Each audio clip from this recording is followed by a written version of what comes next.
बात नहीं है, मतलब मेरे को लग रहा है कि मैं सही बताऊं तो मेरे को लग रहा है कि ऐसे ही ये नाम बदनाम कर रखा है। और मैं भी, अच्छा होता क्या है, नाम बदनाम कैसे होता है, या तो खुद हम लोग ही करते हैं या कोई बाहर वाला कोई हमारा नाम बदनाम करता है। वैसे तो बदनाम के अंदर भी एक नाम होता है, बट मुझे लग रहा है कि पता ना कि एक दिमाग में ना एक मिथ भी उठा रखी थी, और मैं स्टार्टिंग से कहता हुआ आ रहा हूं कि ये मिथ अपने दिमाग से निकाल दो।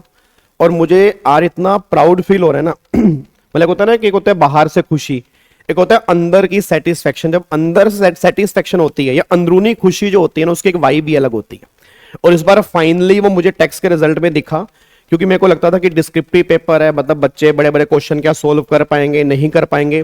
ऑब्वियस सी बात है, आप में से काफी सारे बच्चे बोलेंगे सर सीए वाले बच्चे भी तो करते हैं, या एक टाइम पहले सीएस के अंदर भी डिस्क्रिप्टिव पेपर होते थे। तो जब पहले डिस्क्रिप्टिव पेपर होते थे ना, उस टाइम सीएस फाउंडेशन होता था। अब क्या है, बच्चा सीएस ईटी करके आता है, और कई बार बच्चा सीएस ईटी करके दूसरा ग्रुप पहले दे रहा है या दोनों ग्रुप पहले दे रहे हैं। तो मतलब होता क्या कि बच्चे का ना मेंटल लेवल उस लेवल का नहीं होता। मैं तुम्हें समझा रहा हूं क्योंकि तुम्हारे अब जून में एग्जाम है। तो ये तुम्हें आज जो इतने सारे बच्चे रिजल्ट क्लियर करके आपने चेक किया कि डिस्क्रिप्टिव के अंदर भी 70+ मार्क्स वाले बच्चे भी हैं। मैं ओल्ड सिलेबस की बात नहीं कर रहा, ओल्ड में हाईएस्ट अभी तक हमारे 79 है, बट मैं ओल्ड की बात नहीं कर रहा, क्योंकि ओल्ड में बच्चों ने बहुत बढ़िया परफॉर्म किया, मैंने भी मेहनत की। इस बार कुदरती क्वेश्चन भी बहुत सारे मैच कर गए ओल्ड सिलेबस के अंदर, तो 79। वैसे मैं ज्यादा की उम्मीद कर रहा था, बट अभी तक 79 है। होप सो वो 80+ भी निकल के आए, शायद अभी तक मैंने पूरे मैसेज पढ़े नहीं है। बट डिस्क्रिप्टिव के अंदर 76 मार्क्स आना या 70 से ऊपर कई सारे बच्चे आना, ये मेरे लिए बहुत बड़ी अचीवमेंट है। और इससे तुम ये कह सकते हो कि जो नाम बदनाम किए हुए ना कि हमसे बड़े क्वेश्चन सोल्व नहीं होंगे या बड़े क्वेश्चन समझ में नहीं आएंगे, अब ऐसा नहीं है भाई। मतलब अब मुझे लग रहा है कि जिस लेवल की हम मेहनत कर रहे हैं ना, वो मेहनत सफल हो रही है। चाहे वो रेगुलर बैच हो, चाहे वो यूट्यूब पे रिवीजन क्लासेस हो, चाहे वो क्वेश्चंस की प्रैक्टिस हो। पिछली बार हमने मतलब मेहनत भी बहुत ज्यादा की थी। अब अगर चेक करो, यूट्यूब पे हमने बहुत सारा कंटेंट फ्री में दिया था, रेगुलर बैच हमने 300 घंटे का डिटेल में लिया था। तो ऑब्वियसली बात है, मेहनत तो हम कर रहे हैं, बट इस लेवल का रिजल्ट आना ना, मतलब मेरे लिए एक बहुत बड़ी सेटिस्फेक्शन की बात है।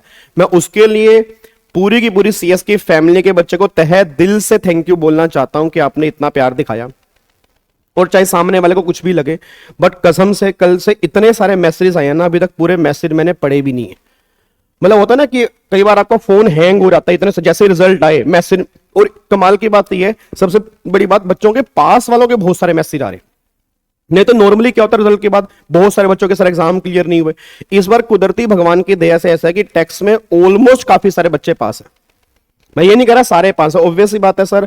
आपको मैं बताऊं, इस बार ऑल ओवर इंडिया रैंक, मतलब मैं ये नहीं कहूंगा कि हमने पढ़ाया, ये तो भगवान का कोई आशीर्वाद है या हमारे कोई किस्मत अच्छी होगी। वो सारे बच्चे हमारे इंस्टीट्यूट के थे, चाहे वो ऑल ओवर इंडिया रैंक 1 हो सीएस प्रोफेशनल का, चाहे वो ऑल ओवर इंडिया रैंक 2 हो एग्जीक्यूटिव का, चाहे वो ऑल ओवर इंडिया रैंक 3 हो, रैंक 4 हो, रैंक 5 हो, रैंक इवन 7, 8, 9, 11, कई सारे मल्टीपल रैंक है। और अगर मैं रिवीजन क्लासेस की बात करूंगा तो ऑलमोस्ट बहुत सारे और रैंक भी होंगे जिन्होंने शायद रिवीजन क्लासेस भी देखी होंगी। तो मैं ये नहीं कह रहा कि वो सारे रैंक हमारे हैं, हमारी किस्मत अच्छी होगी तो उन्होंने हमारी क्लासेस देखी तो उनका ऑल ओवर इंडिया रैंक आ गया। अदरवाइज सारी मेहनत जो होती है वो रैंक होल्डर की होती है। बट जब मैं उनसे भी मिला, या जिनके बहुत अच्छे अच्छे नंबर्स भी आए, उनसे जब मैं मिला ना, तो इतना प्राउड फील होता है, इतना मोटिवेशन मिलता है जब वो कहते हैं कि सर हमने क्लासेस ली थी, हमने रिवीजन क्लास अटेंड की थी, उससे हमारे इतने बढ़िया नंबर आए। तो लगता है यार जो हम काम कर रहे हैं ना, वो अच्छा काम कर रहे हैं। और मुझे सबसे बड़े लेवल की सेटिस्फेक्शन ये मिली कि अब तुम भी सारे टेक्स्ट को निश्चिंत हो जाओ, तुम भी बड़े बड़े क्वेश्चन में कह रहे हो, जितने मर्जी मुश्किल क्वेश्चन हो ना भाई, तुम सोल्व कर सकते हो। अगर डिस्क्रिप्टिव के अंदर 70+ मार्क्स कई सारे बच्चों के आ सकते हैं, तो 80+ और 90+ का भी हम टारगेट लेके चलेंगे और जरूर इस बार के एग्जाम के अंदर आएंगे, मैं तुमसे वादा कर रहा हूं। बस ये बात ध्यान देना, text need only 2 P's। Text need only 2 P's। First P क्या है, पेशेंस, और दूसरा पी क्या है, प्रैक्टिस। मतलब अगर आपको टेक्स्ट का पेपर सोल्व करना है ना, आपके अंदर 2 P होने बहुत जरूरी है। पहली बात तो पेशेंस, और दूसरी बात प्रैक्टिस। पेशेंस का मतलब क्या है कि तुम्हें क्वेश्चन देख के ना घबराना नहीं है, पैनिक नहीं होना कि हाय मेरे बस का नहीं है, मैं कर नहीं सकता। पहली बात तो ये मिथ दिमाग से खत्म करो तुम। मैं सीए वाले बच्चों को भी टेक्स्ट पढ़ा रहा हूं, उनके लिए अच्छा, उनसे जब ये रिस्पॉन्स मिलता है ना, तो मुझे मतलब वो नहीं होता कि अजीब सा लग रहा है, क्योंकि उनको पता कि हमने कोर एरिया हमारा टेक्स्ट है, हमें टेक्स्ट में काम करना है। तुमसे ना मुझे रिस्पॉन्स मिलता है कि सर टेक्स्ट बहुत बढ़िया लग रहा है, हमें बहुत बढ़िया समझ में आ रहा है, हम क्वेश्चन समझ रहे हैं, हम बड़े बड़े क्वेश्चन कर पा रहे हैं, हमसे वो क्वेश्चन हो पा रहे हैं, तब मुझे बहुत बढ़िया लगता है कि चलो मैं जो जिस लेवल की मेहनत कर रहा हूं या कोशिश कर रहा हूं वो मेहनत मेरी सफल हो रही है। ठीक है ना, क्योंकि मैं सेम लेवल पे मेहनत करवा रहा हूं जो मैं सीए वाले बच्चों को करवाता हूं। मैं ये चाहता हूं कि आपके मन में ये मिथ ना बैठ जाए कि भाई हमारे बस का नहीं है, मुझे नहीं पता फ्यूचर में टैक्स तुम्हारा कोर है नहीं कोर है, तुम्हें काम मिलेगा। मेरा दिल ये बात जानता है कि जब मैं अपने लिए मेहनत कर रहा हूं ना, मैं उस लेवल की करूं कि मेरे दिल में ये फील ना हो कि मैंने बच्चों से चीट किया, ये बोल के कि यार तुम्हारा नॉन कोर है, तुम्हारा कोर है। तो बहुत बहुत धन्यवाद हाथ जोड़ के आप सभी को कितना बढ़िया रिस्पॉन्स देने के लिए।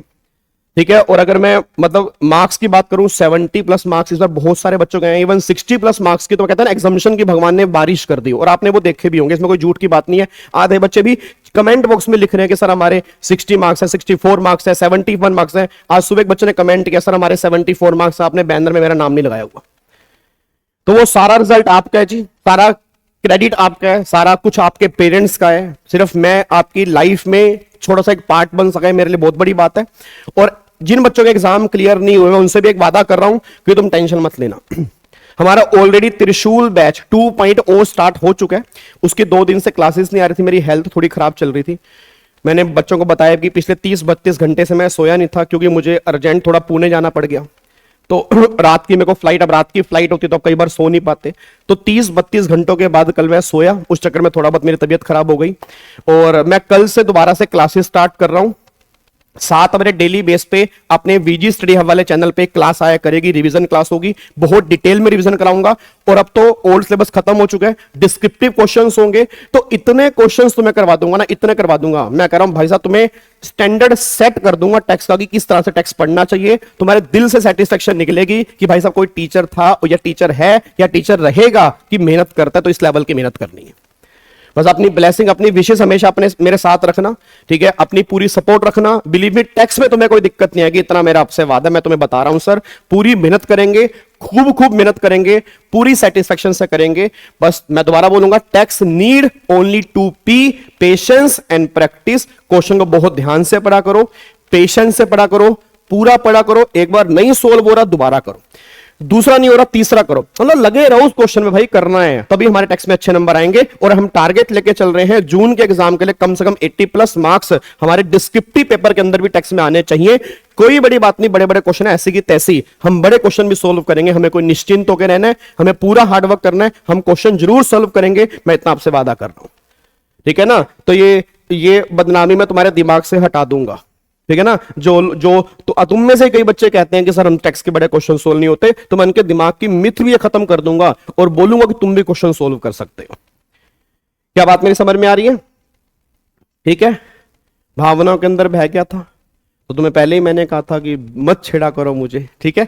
चलो इधर देखो ध्यान से, अब सारे के सारे बच्चे यहां पे आओ जी। अब यहां पे एक बार चेक करो जी। अब लास्ट वाली क्लास में